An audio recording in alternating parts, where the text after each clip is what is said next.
मुजफ्फरपुर की छोटी कल्याणी स्थित एक फ्लैट और होटल को व्यापार कराने के आरोप में सील कर दिया। इसके साथ ही अकबरिया बाजार स्थित होटल सेंट्रल पार्क और माखन शाह चौक के सुभद्रा पैलेस के अलावा दीवान रोड स्थित फ्लैट को भी सील किया गया है। वहीं पुलिस के मुताबिक देह व्यापार कराने के मामले में महिला समेत 5 लोगों को गिरफ्तार किया गया।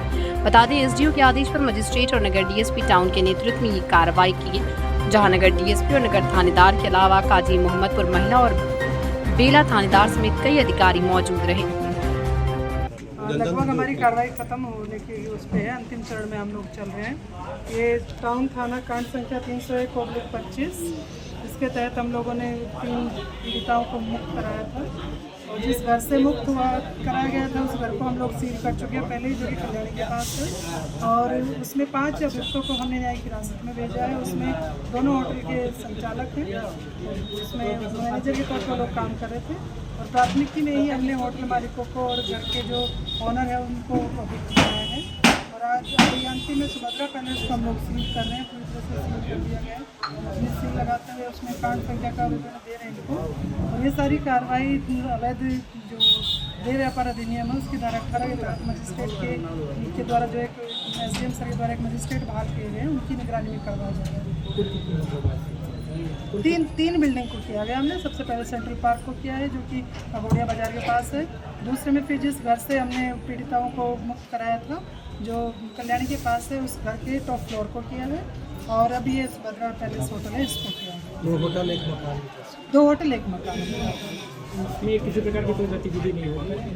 गतिविधि जब सील हो गया तो इसमें अब सारी कार्यवाही जो इनके अपना लेन देन है, आना जाना है, गतिविधियाँ सब बंद हो गई। होटल सेंट्रल पार्क में पहले भी कार्रवाई हुई थी सेंट्रल पार्क में कार्रवाई का हम नहीं जानते, लेकिन पहले इसमें भी पीओ रहा है 2-3 घटनाओं का। एनडीपीएस की भी सामग्री मिली थी तो उसमें अरेस्टिंग हुई थी। 4 लोगों की शायद अरेस्टिंग उसमें 6 लोगों की। और एक चितौड़स्थान की कोई लड़की है, उसकी हत्या कर दी गई थी। वो हत्या कांड में भी पीओ वही होटल बना। वरीय पुलिस अधीक्षक महोदय के निर्देश में पहले भी अभियान हुए हैं कि जिसमें होटल है, मकान मालिक है, उनको जागरूक करने के लिए भी अभियान चलाया गया था। उसमें कांड प्रतिवेदित हुआ है हमारे यहाँ, जो नगर थाना कांड संख्या 301/25 है, उसमें हमने 5 अभियुक्तों को न्यायिक हिरासत में भेजा है। ये कांड अवैध देह व्यापार अधिनियम के तहत हम लोगों ने दर्ज करते हुए उनको न्यायिक हिरासत में भेजा है। उसमें 2 होटल, जो कि एक सेंट्रल पार्क है जो अगोड़िया बाजार स्थित है, दूसरे सुभद्रा पैलेस है जहाँ भी हम खड़े हैं, जिसको अंतिम में हम सील कर रहे हैं। उनके जो मैनेजर हैं उनको हम न्यायिक हिरासत में भेज चुके हैं। और इनके जो मकान है कल्याणी के पास, जहाँ से पीड़िताओं को मुक्त कराया था हमने, उसके मालिक को और होटल के दोनों मालिकों को लोगों ने अभियुक्त बनाया प्राथमिकी में। और आज ये कार्रवाई उसी के आगे अग्रिम कार्रवाई करते हुए महज 48 घंटे हुए हमें उन्हें न्यायिक हिरासत में भेजे हुए। उसी में हम तीनों बिल्डिंगों को सील कर रहे हैं। पहले हम अगोड़िया बाजार वाली बिल्डिंग सील किए हैं, उसके बाद कल्याणी के पास जो मकान है उसको हम सील कर चुके टॉप फ्लोर को, और अंतिम में ये सुभद्रा होटल को हम सील कर रहे हैं। तो ये कार्यवाही आगे भी चलती रहेगी क्या सर?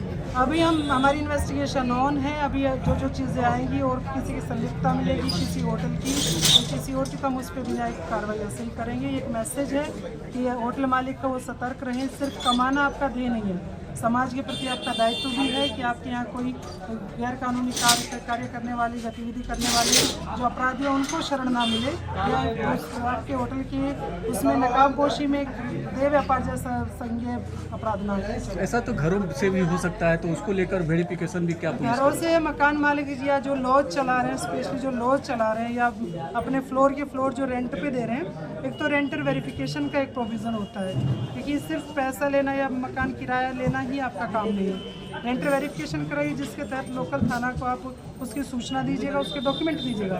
प्रॉपर एक डॉक्यूमेंटेशन होनी चाहिए कि इस रूम में इस डेट से इस डेट तक ये आदमी रहा है, उसका आधार, पैन कार्ड, जो बेसिक उसके डॉक्यूमेंट्स हैं वो लें और उसको लोकल थाना से वेरीफाई कराएं कि क्या उस पर कोई आपराधिक इतिहास है। उसका अगर इतिहास है तो फिर उस वैसे अपराधी को शरण देने से ज़्यादा अच्छा है कि आप पुलिस के हवाले उनको कर दें।